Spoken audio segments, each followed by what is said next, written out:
Hi everyone, welcome back to SGDA Student Games Showcase. We're with Curse of the Corsair from U Michigan. With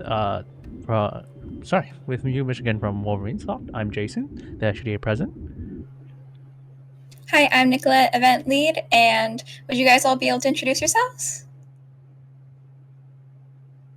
Sure. Whatever order. Okay.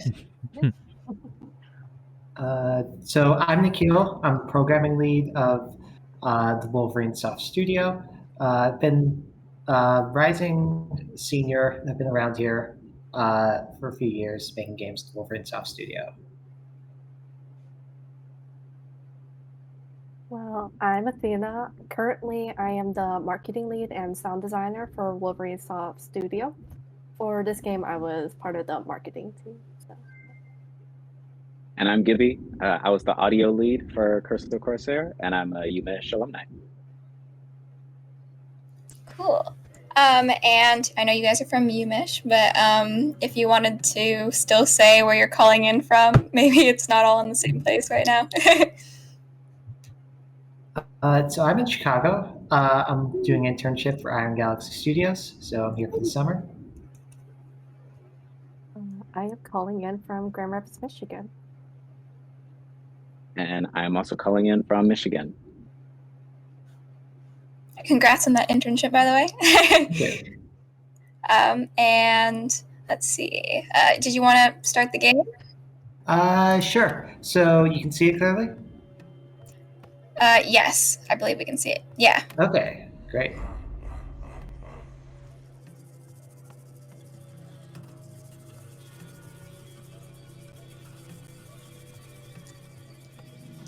To make a deal with the devil. I'll give you a taste of my power. Imagine standing over your enemies, conquering the seas. True freedom. Just get me out of this cave. Sounds like a deal. Though you haven't much of a choice.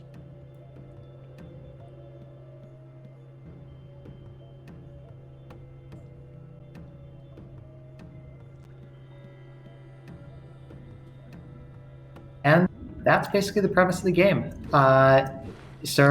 You're a pirate, you serve the pirate demon, and he gives you lots of cool special abilities. Wow, that was an intro. Wow. That was really cool. Yeah. Our art team worked hard on that. Yeah, and then the drums in the background. They say, Solid Parker in chat says, Gore Verbinski vibes. Yeah. But really cool. I'll get into my first question. How did this game get started, and where did you guys get the idea from? So each semester we do pitches on the case study that we want to do, basically trying to figure out what type of game we want to make. And this semester we wanted to make kind of a melee game, one that challenged us in level design, but also played to our strengths in making combat. So the theme and the gameplay concept are done independently. So going into the semester, we had no idea what the actual theme or tone of the game is. So first week, we had to vote. Pirates was the winner. Gibby, do you want to go more into like kind of what that pirate theme was based on? And sure. I mean, it was you and Nicholas who figured out the pirate theme, right, and pitched the pirate theme.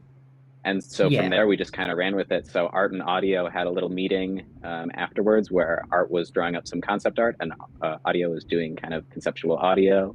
We got a lot of drawings and a lot of sketches and then kind of settled on a tone. So we had like a style from the art team and a tone from the audio team where we were pulling references from other games, other media, and it all just kind of started to coalesce and all happened from there. This sounds like a pretty big team. How many people were working on this in total? I believe it's 35. 35. Oh my gosh, that's a big team. Yeah. So was there like multiple teams within the club, or was everyone in the club working on one game? Or no, this is a studio. Yeah, everybody in the studio is working on this game. We have a club as well, which focuses on the more casual aspects of gameplay and game development. We had 35 in total. So there was 9 programmers, myself included, I think 6 designers, I think 6 artists. Gibby, do you remember how many audio people? We had 7. So we had 2 composers and the rest were sound design focused. Wow. How do you go about making sure that everyone's working efficiently on such a large team? On your feet. So I think Nikhil, a big you part want of to go that. for that one? Sure. I think a big part of that is the fact that our people from every department collaborate. We have a system that we call squads. Basically, every member is in the squad. We have like a player squad, enemy squad, level squad, and UI squad.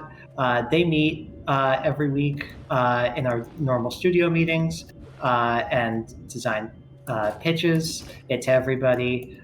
So everybody has their little area of the game that they're working on, and we ensure that they communicate with necessary people. It means that programming can get an accurate idea of what designs are required, ask necessary questions. It means that artists and audio people can work together to determine specifics for their assets. And that's been a big reason why we've been able to stay so productive. Yeah, props to the producer. Do you have a specific producer on this team? We have several, actually, one for each squad. And then our lead producer also doubled as studio director for this project. Props to them for that, because I can never 30. Yeah. Let's see. How long have you guys been working on this game? Worked on it for a total of like 3.5 months. That's a lot of, I can imagine, like a lot of things are getting done within that time. Was it, Yeah. how much did you get out? And like, was it all at once? Like, sorry, is it like near the end you started to speed up a bit, or was it equally balanced throughout those 3 months? I think, Gibby, you can take this one. Yeah. All right. So we had a little bit of pre-production before we officially started, kind of at the start of the new semester. And I think something that our studio did really well was actually scope the project out. We kind of knew exactly how much we wanted to pack in here, given the size of our studio. So it was where we tried as best as we could to be as leveled out as we could throughout all of the sprints. We kind of chop our development cycle into sprints, and then kind of check our progress at the end of each sprint. So we had 3 sprints. And what we really wanted to do was avoid crunch at the end, where we were just trying to pack everything else in that we forgot about in the game at the very end. And I think we did a pretty good job, where we had, some really stable builds towards the end. And we ended up, I would say, ahead of schedule. We had a really good product, in that last like 2 or 3 weeks of production. And everything came together at the end. And it also allowed us to do something which we hadn't done before, which was a simultaneous itch and Steam release right at the end of production. So everyone was definitely firing on all cylinders all throughout the project. And it all came together in the end really well. And we were able to, like, hands off at midnight on the night of, or maybe a little bit after midnight.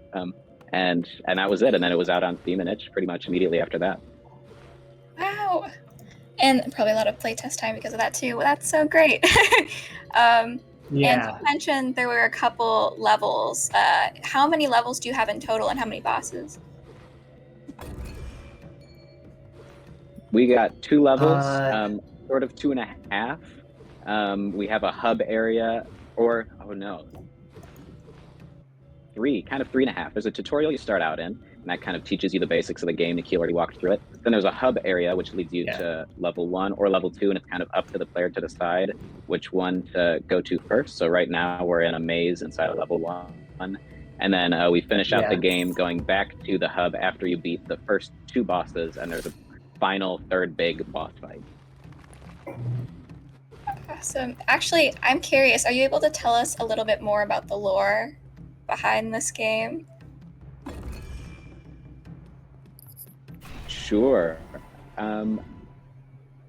There was, I don't remember who, this idea that you would have an amulet or something, or the player was possessed, and I think it just happened through a handful of casual conversations that we came up with this idea of the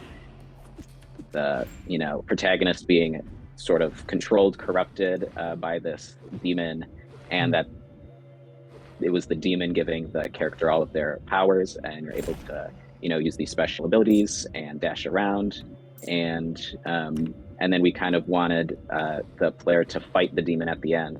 So at the end here, we'll show off that last boss fight where the demon has come out of the player and they've come to life, and now you're kind of fighting against the person who's been controlling you throughout the game.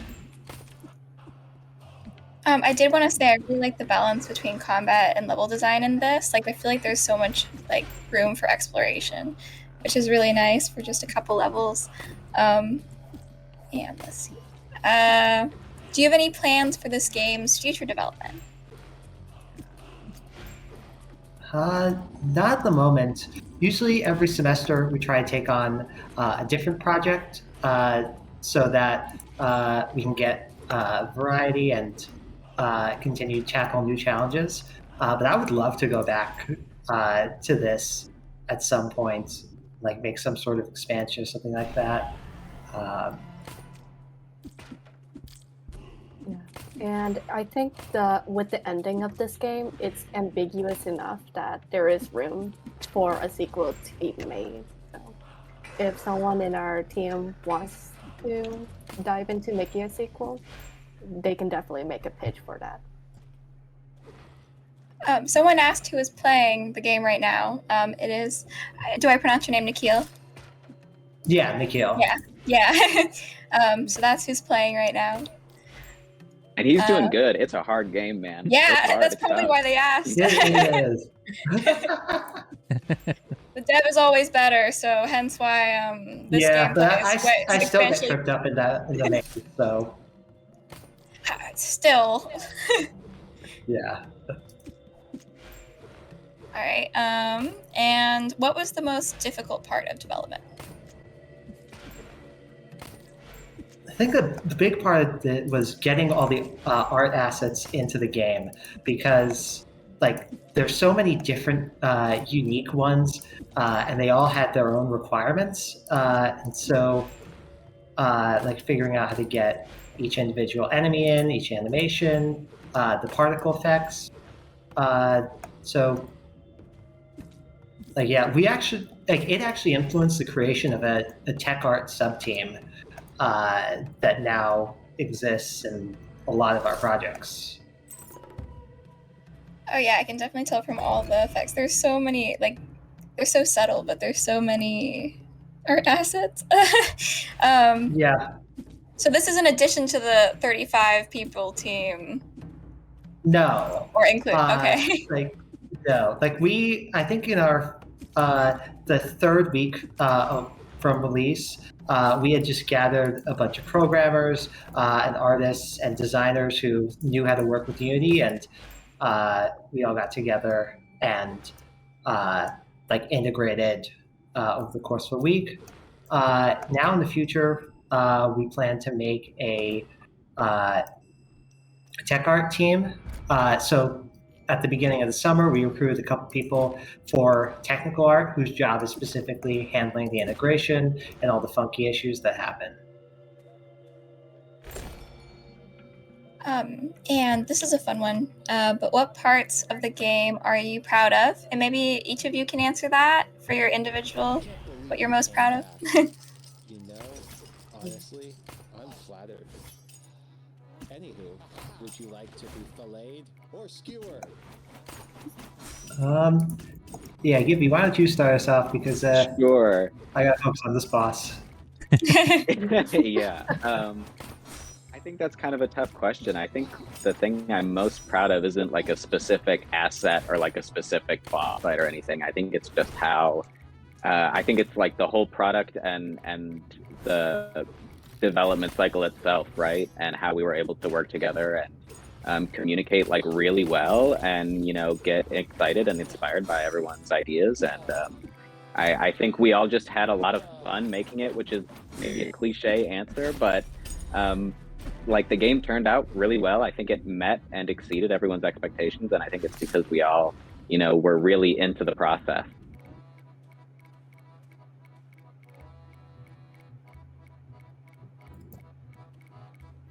Yeah. Okay. So for me, and I would say the same thing as Gibby, but I've had to give a specific thing. Probably the shop, and all these cool different animations that play when you're previewing. That was the thing that I specifically worked on, and it took a lot to get it in, but yeah, I thought that feature was cool. Yeah, so for me, since I was in the marketing team, like our function is pretty unique. So I was mainly in charge with like advertising, like the game. So I think I felt pretty proud of that, but as well as I felt also proud of just watching how the game developed over time, just like how it started and how it ended with this finished product. But I definitely understand if you're able to finish early enough to get both the itch and the Steam release before your deadline. It definitely makes sense to just enjoy the whole process as a whole. And let's see. I don't believe your game changed over time in terms of the original idea, but did it?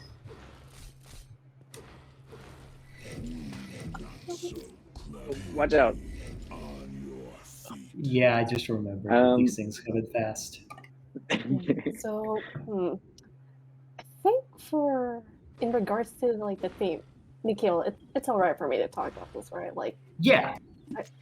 So originally with the theme, like I believe our number one like theme that people really loved us to like do in regards to like the whole studio was this kind of like the samurai theme, but like this got like the theme was like so detailed, and with the scope of it, like we felt like we didn't have enough resources to like deliver on that theme. So that's sort of like why we went with the pirate theme. But in regards to like change, yeah, it didn't really change much afterwards. We just stuck with the pirate theme. Well, thank you for answering Yeah, that. there were some. Continue. There were some other changes, like more minute changes, like we considered having a fourth enemy type that kind of got merged into another one of the enemy types. Yeah. I think there was definitely some minor changes to the levels, that you would expect, but I think overall the vision of the game was pretty much set almost in pre-production when we knew what we wanted the scope of the game to be. But then, yeah, we definitely debated a little bit on what the theme would be. So clever. Ooh, I'm just admiring the effects on the boat. Oh yeah, that's so this cool. was a cool thing we wanted to show off. Yeah, when you hit the enemy, that they fizzle. I don't know how to explain it. Oh, that's a really cool effect. Let's see. And then last question, I think, before we go into closing. And then I'll probably ask this person's question in the chat as well after that. Do you like this like pirate genre, or like maybe this art style? And do you think you guys will continue with it in the future, or is it just a one-time thing?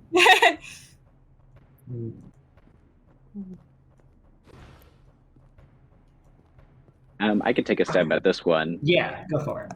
I think I think, like Athena said, we had voted as a studio on, a ton of themes, a ton of styles that were pitched, and I think it was something like a tie between the pirate theme and that other samurai theme, or maybe the samurai theme eked it out by like a couple votes. We ended up deciding on the pirate theme because it was just a little bit easier to find reference material, and something that people maybe would find a little bit easier to get inspired by. And certainly there was a lot of reference material that we could look at, so that was really good for the art team and the audio team. And it was also really fun. I mean, it was able to be cute, but also serious and adventurous, and kind of all of the things that we wanted the game to be. And the game that the studio made before this was also kind of nautical themed. It was a submarine game. So we spent a lot of time doing like water stuff, and maybe we'll come back to it. I don't know. Yeah, Gotta never stay say within never. the water. But, yeah. Continue. Yeah, I think Bloom is like a good example because we have 2 games based on it, so there's also a possibility for sequels. Speaking of sequels, someone asked in chat, can the sequel be a turn-based strategy game? I think that's definitely a possibility. Yeah. Like I said. I mean, we mix and match all sorts of genres, so All right, well, might end up happening. And they're asking for a visual novel too. They just want a bunch from this from you guys. yeah. That's kind of what our last game was like a turn-based strategy. Well, it wasn't very turn-based, but there was definitely a visual novel kind of aspect to it. You gotta check that game out then. Yeah, it's called Subtension. You should put that. Oh wait, say it one more time so people can look it up. I just died. Game is called in the fall 2022 semester, we made a game called Subtension, which was basically submarine themed version of Faster Than Light, FTL. So yeah, play that. It's on our itch. It's on our Steam. So yeah, if you just search up Wolverine Soft Studio, you're sure to find it. And I will definitely send all the links in the Discord later on after this. And they're asking, what are you guys working on now? So right now we have 2 projects. So, well, they don't have official names yet, but what we have it under is like Project Nova and Project Multiply. So, just like a tease of what they are. Like Project Nova is like our case study on Nova Drift, and Project Multiply is a case study of war growth. So like I believe for that one, for Project Multiply, it will be a 2-semester project, while Project Nova we will be releasing by the end of this summer. You guys must get like a lot in your portfolio in this studio. We do. And one of the things that recruiters say is that they're impressed about how we're able to manage it. And they're impressed about the fact that like we just work in such large teams that we're able to build the type of skills they're looking for, which was the goal of the studio in the first place. Wow, that's really cool.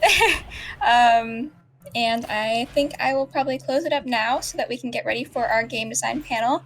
But would you guys be able to let people know where to find the game and maybe do a shout out to people or maybe your socials?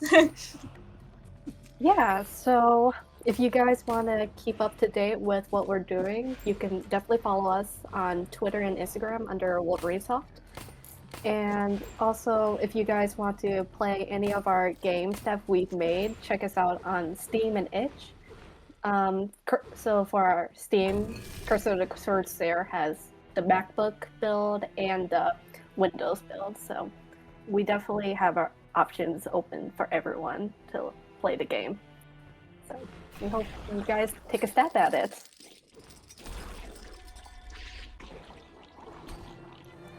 Yeah, and we do want to shout out everybody that worked on this project. There's 35 people in total.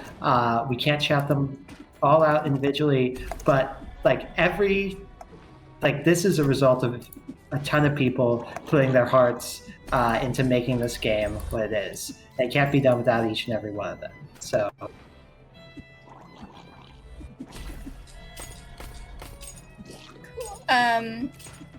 I did want to ask, how far are you away from the next boss fight? Do you think that maybe you can get in the next few minutes, or no?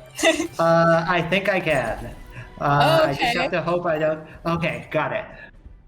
You know, Nick is a whiz at this, so he could get there. Okay. Yeah, it's just after this. Yeah, Demon's released, and then.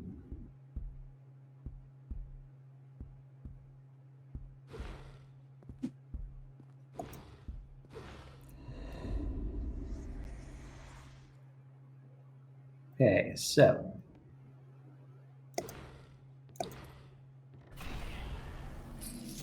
Yep, that's the final boss. Whoa! Yeah, that was worth it. Yeah, it was. Yeah. Oh, by the way, Gibby voiced the demon, which I thought you did a wonderful job. You also voiced Thank you. first And boss, right? Nikhil voiced the first boss. Yes, I did. Yeah, I wish we could just release all the takes that you did, Nikhil. Your voice acting. Oh was God, key. don't do that. Wow. Do you think you'll be able to beat it in the time, or should we probably finish up?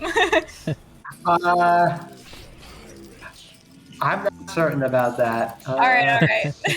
Yeah, you can finish up. All right, but thank you guys so much for coming and showing off your Yeah, game. of course. Thank you. Thank you. Thank you guys. Make sure to put it in the Yeah, Student thank you. Showcase chat for people to play. Yes. All right, see you, we will. Jason. All Will right. do. Our next Okay, great. our next panel is the game design panel, so we'll see you all there.